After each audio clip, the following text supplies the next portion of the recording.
Some engines earn respect. The LS7 demands it. Because when Chevrolet built the C6 Corvette Z06, they didn't just make another American sports car. They created a street-legal race machine with an engine so extreme, it barely behaved like a production motor. 7 liters of naturally aspirated fury, engineered like a Le Mans prototype, wrapped in a lightweight chassis built to embarrass European exotics. This is the C6 Z06. The car that proved the Corvette didn't need turbos, didn't need luxury, didn't need excuses, just displacement, engineering, and attitude.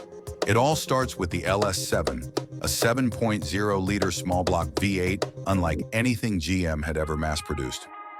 Hand-built at GM's Performance Build Center, this wasn't a regular assembly line engine. Every LS7 was pieced together like a race motor, using exotic parts most manufacturers wouldn't dare put into road cars.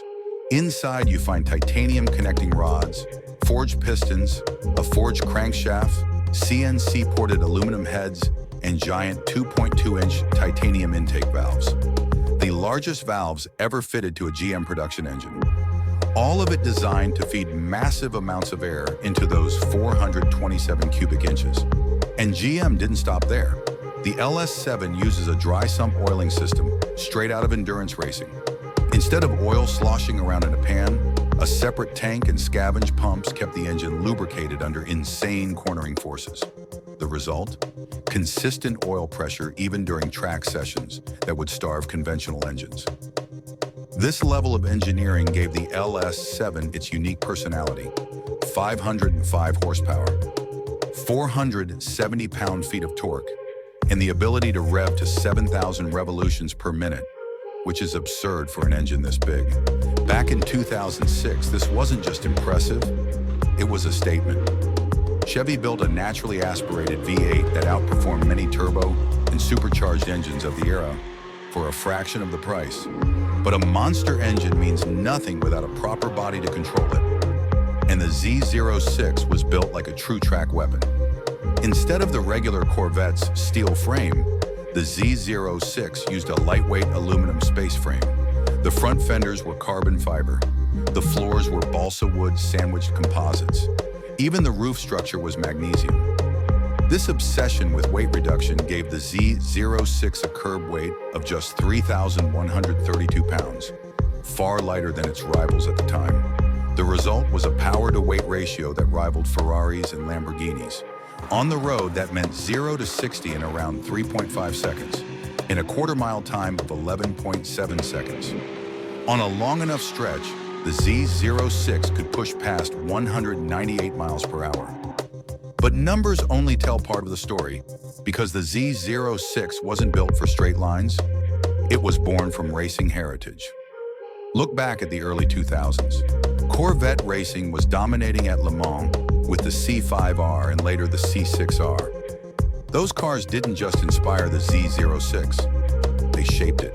The wide stance, the aero cues, the dry sump lubrication, the massive brake cooling ducts, everything tied back to one goal: build a street car that felt like a race car. And it worked. On track, the Z06 delivered razor-sharp steering, insane grip, and relentless braking from its massive cross-drilled rotors. 14 inches up front with 6 piston calipers and 13.4 inches in the rear. Drivers loved it because you didn't just drive a Z06, you managed it. The LS7 demanded precision, confidence, and respect. This wasn't a car that held your hand. It let you feel everything.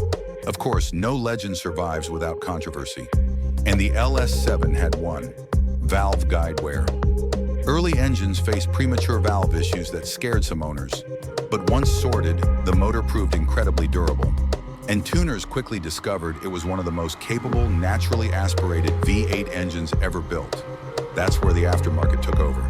A simple heads and cam package, 620 to 680 horsepower at the crank, naturally aspirated. A stroked 468 or 440 cubic inch build, 700 plus horsepower with ease. Add boost, supercharger, turbo, doesn't matter. And the LS7 can break 1,000 horsepower like it's nothing. For many gearheads, the LS7 is the perfect canvas, delivering instant throttle response, savage mid-range pull, and a top-end scream no big V8 should ever make. As newer Corvettes arrived, the supercharged C6 ZR1, the LT-powered C7, and the mid-engine C8, the Z06 should have faded, but it didn't. Instead, its reputation grew stronger. People realized the C6 Z06 marked the end of an era, a lightweight, analog, high-displacement, naturally aspirated American supercar. No dual clutch, no turbo lag, no fake sound. Just driver, engine, and road.